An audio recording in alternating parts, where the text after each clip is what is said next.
Hey everybody, welcome back to the channel. Relationships can be amazing, but sometimes they can also be really tiring. I'm talking about emotional exhaustion. Have you ever felt completely drained emotionally? It's important to recognize the signs of emotional exhaustion in a relationship before it's too late. So grab your favorite beverage, get comfy, and let's get into it. Chapter 1. Feeling like you just ran a marathon every day? Okay, first things first. Emotional exhaustion. It's real, folks. It's like that feeling you get when you've been running around all day doing errands, chasing after kids.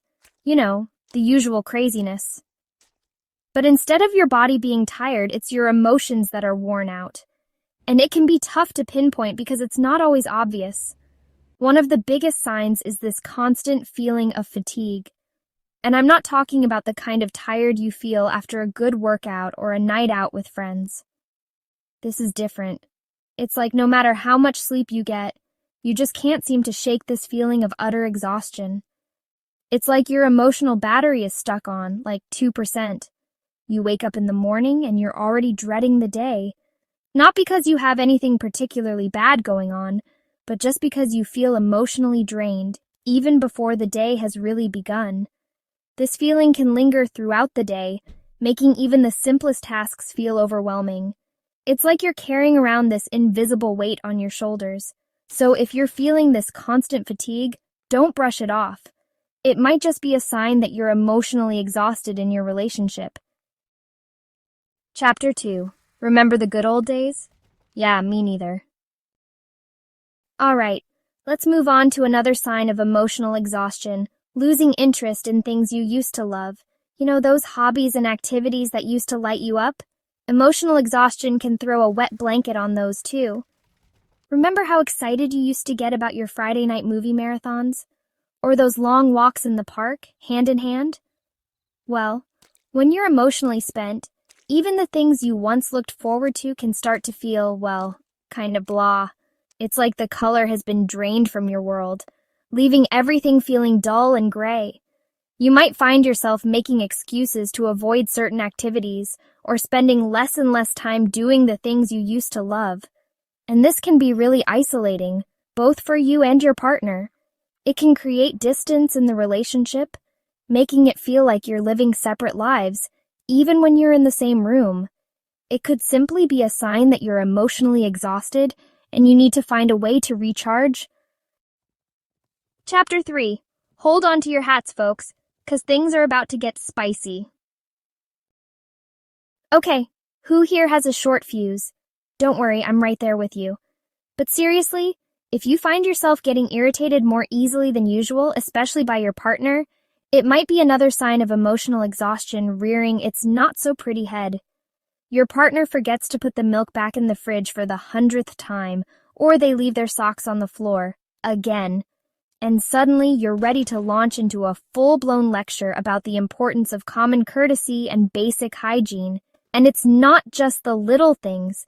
You might find yourself getting into more serious arguments over things that wouldn't normally bother you. It's like your patience has worn thin, and the smallest things can set you off. Now, it's important to remember that every couple argues, but when arguments become more frequent and more intense, it can be a sign that something deeper is going on. It's like the emotional exhaustion is creating this underlying tension that just keeps bubbling up to the surface. Chapter 4. Is it getting cold in here, or is it just me? Alright, let's talk about emotional detachment for a second. And no, I'm not talking about the latest sci-fi thriller. I'm talking about that feeling of being emotionally numb or disconnected from your partner. You know, it's like you're going through the motions of the relationship, but your heart's not really in it. You might find yourself withdrawing from your partner, both physically and emotionally. You might not feel like cuddling as much, or you might not feel like sharing your thoughts and feelings like you used to. And it's not that you don't care about your partner anymore. It's more like you're emotionally exhausted, and you just don't have the energy to invest in the emotional side of the relationship. This emotional detachment can be really confusing, both for you and your partner. When we're feeling overwhelmed and emotionally drained, Our minds and bodies sometimes go into survival mode. Chapter 5. Wait, what were we talking about again? All right, let's talk about focus, or rather, the lack thereof.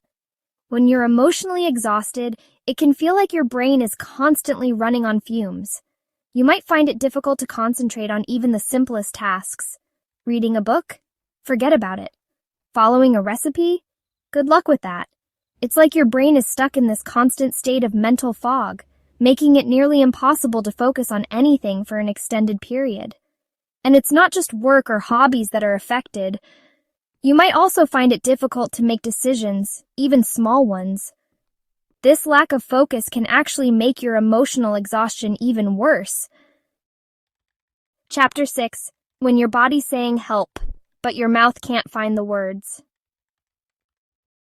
Okay, let's talk about something that might seem a little off topic, but trust me, it's all connected physical symptoms. Emotional exhaustion doesn't just affect your mind, it can also take a toll on your body. When you're stressed or emotionally drained, what happens? You might get headaches, your stomach might act up, you might have trouble sleeping, or you might find yourself sleeping more than usual. These are all your body's ways of telling you that something's not quite right. It's like your body and mind are constantly sending each other memos. Now, it's important to remember that these physical symptoms can also be signs of other underlying health conditions. But if you've ruled out any other medical causes, and you're noticing a pattern of physical symptoms that seem to coincide with your emotional exhaustion, it's a pretty good sign that they're connected. Chapter 7. Is this what it feels like to be stuck in quicksand? All right, let's talk about a feeling that I think we've all experienced at some point: hopelessness. You know, that feeling of being stuck in a rut, like no matter what you do, you just can't seem to escape this cycle of emotional exhaustion. It's like you're wading through quicksand, and every time you try to pull yourself out, you just sink deeper and deeper.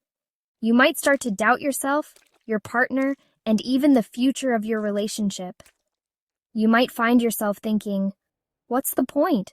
Or will things ever get better? And you know what? It's okay to feel this way. Hopelessness is a natural human emotion, especially when we're feeling emotionally drained and overwhelmed. But just because you feel hopeless right now doesn't mean that things are actually hopeless. Chapter 8. Relationship renovation? I think I'll pass. All right, let's be honest, folks. Relationships take work. They require effort, communication, and a whole lot of compromise. But when you're emotionally exhausted, even the thought of putting in the effort can feel completely overwhelming. This lack of motivation can manifest in different ways. You might find yourself avoiding difficult conversations with your partner because you just don't have the energy to deal with the emotional fallout. Or you might start to neglect your own needs and the needs of the relationship because you're just too tired to care. Because the less effort you put into the relationship, the more likely it is to suffer. Chapter 9. When doing the dishes feels like a Herculean task. Okay, let's talk about feeling overwhelmed. And I'm not just talking about, having a lot on your plate kind of overwhelmed. I'm talking about the kind of overwhelmed where even the smallest tasks like doing the dishes or folding laundry can feel completely insurmountable. It's like your emotional bandwidth is completely maxed out and you just don't have the capacity to deal with anything else. Even the most mundane tasks can feel like monumental challenges when you're emotionally exhausted. Social obligations, work commitments, even just responding to text messages can feel completely overwhelming. This feeling of being overwhelmed can be incredibly isolating and frustrating. You might start to withdraw from social events, avoid making plans, and generally isolate yourself from the world. Chapter 10. Ready to recharge your emotional batteries? Okay, we've talked about a lot of heavy stuff today, but here's the good news. Emotional exhaustion is not a life sentence.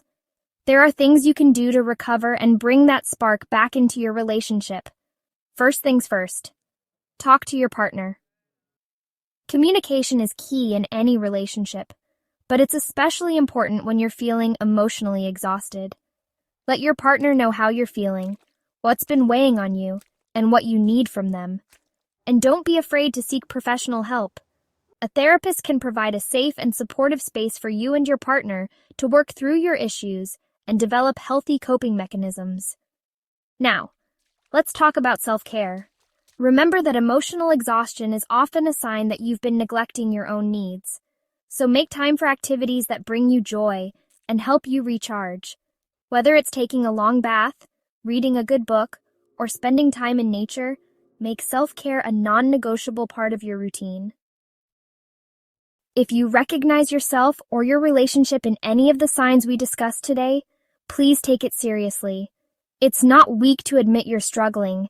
It's actually incredibly strong. Remember, you deserve to feel loved, supported, and energized in your relationships.